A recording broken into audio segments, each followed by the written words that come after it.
குழந்தைகளா, ஆமை மற்றும் முயல் அவங்களுடைய மாரல் ஸ்டோரி நம்ம பார்க்கலாமா? ஒரு அழகான காட்டில் அமைதியாக நடந்து போகிற ஒரு ஆமை இருந்துதான்.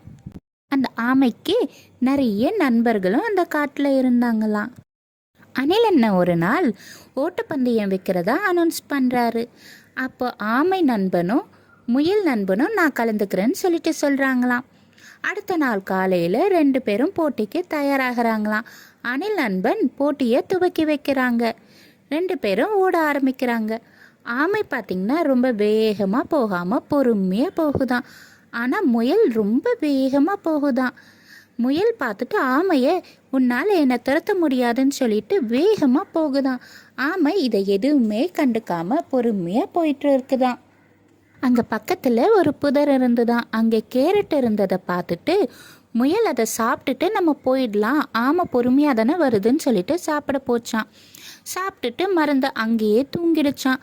அதுக்குள்ளே ஆமை நண்பன் என்ன பண்ணாரா, பொறுமையாக போயிட்டு ஃபினிஷ் லைனை தொட்டுட்டாராம். எல்லா நண்பர்களும் ஆமை நண்பனை உற்சாகப்படுத்தினாங்களாம். பொறுமையாக இருந்தால் எதை வேணாலும் சாதிக்க முடியும்.